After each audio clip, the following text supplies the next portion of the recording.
Reality TV has a format, a proven formula that works for aspiring singers, dancers, or chefs. Then someone came up with an idea. Why not try it with young would-be journalists? Take students from various journalism courses and have them compete. See who can do the best investigative reporting. We have a winner. Journalism reality TV shows are currently airing in 3 countries: Armenia, Kenya, and Bolivia.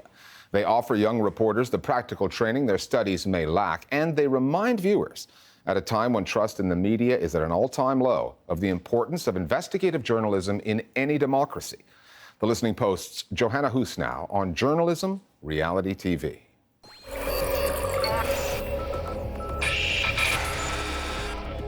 There'll be sweat.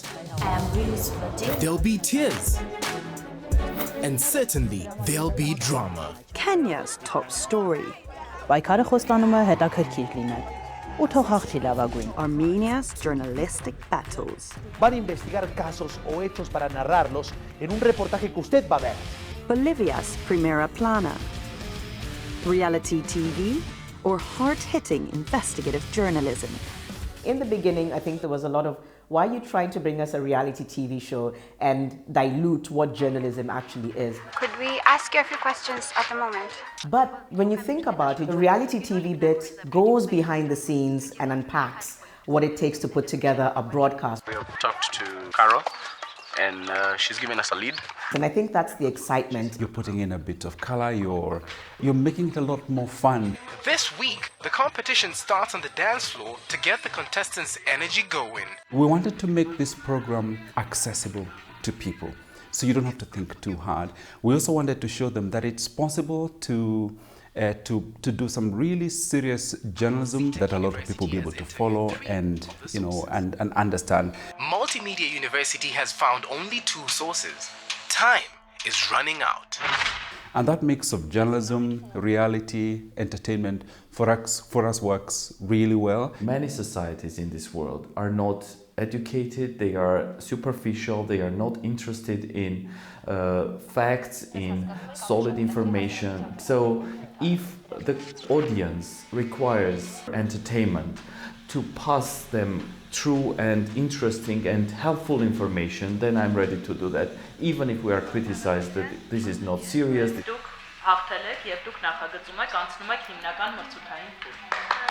Yes, we are doing like American Idol, we are doing like Voice, but this is a voice of journalists, and we are very proud that we can make something interesting but also very useful. Karen Andreasyan came up with the original idea. Back in 2006, he partnered with the European Journalism Center, the EJC, setting up a mentoring program for journalism students from Armenian universities.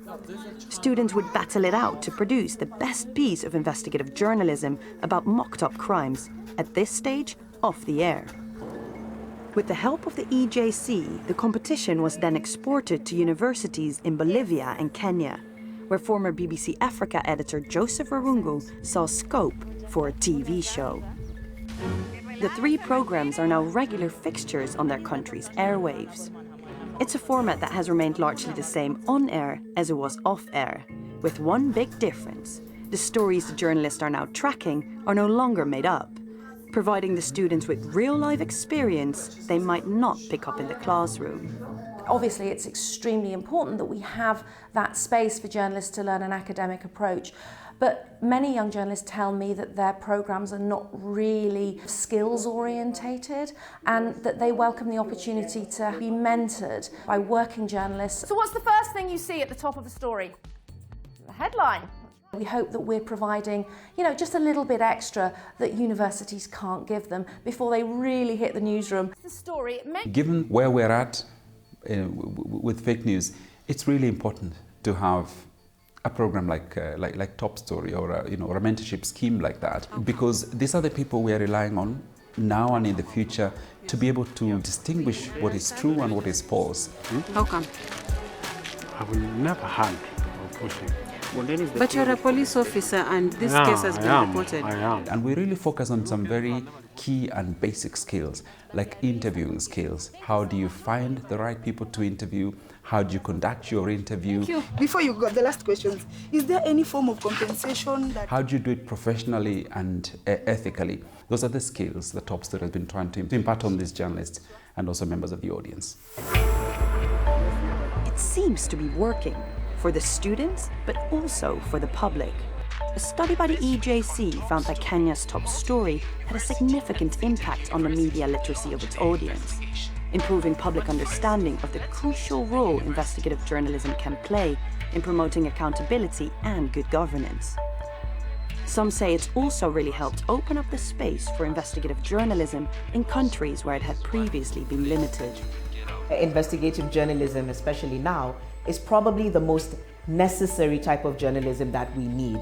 Given the levels of corruption and stories that need to be exposed, I'm very hopeful that Top Story can open up a space to investigative journalism. My concerns, I think, would be it's a little bit shallow. Because it will continue to showcase the importance of asking the tough questions, of getting the answers that sometimes you don't even get from a newscast. Right now, the people don't feel like they're getting the answers that they need. And so they will look to shows like Top Story, and then they'll feel a bit hopeful that, okay, at least we have an individual here who is not trying to be chummy with the people we're holding accountable. They're actually trying to give us the answers that we as Kenyans deserve. Generally, Armenian society have a huge distrust in journalism, in courts, in many important institutions of democracy. So showing the backstage of journalism, showing the hard work of real journalism, I think changed a lot in perception, the attitude of the public. Many people now in Armenia understand the importance of investigative journalism for fighting corruption and solving many other issues that we have in our country. Another key aim has been to focus public attention on stories that don't always get the media mileage they deserve.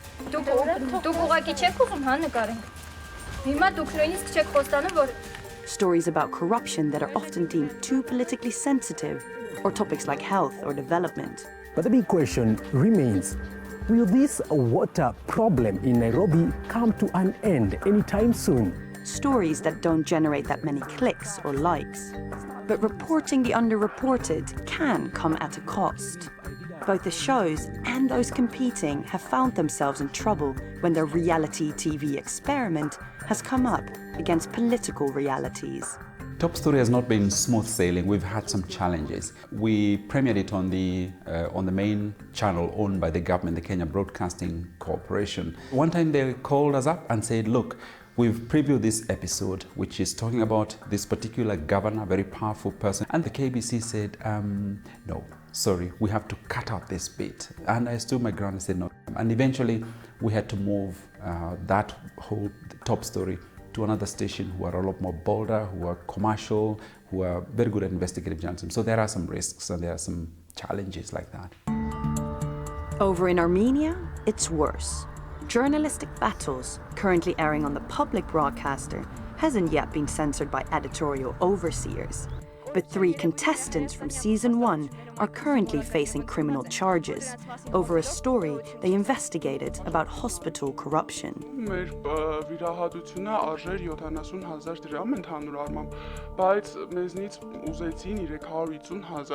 The young professionals found out about huge corruption scheme, and there was an immediate change in the management and in this hospital, in their services and in their payment system. So we showed not only the problem, but how the problem was solved during our show, our entertainment kind of format.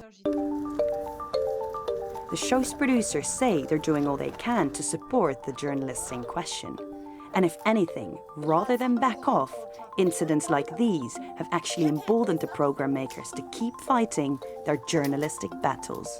It's a crucial part of society, what we're trying to do as journalists, and why not show that we have a bit of fun doing it? The audience figures prove. Each year they're getting bigger and bigger. More and more people want to be in these shows. Clearly we're doing something right, and the audience seems to like it.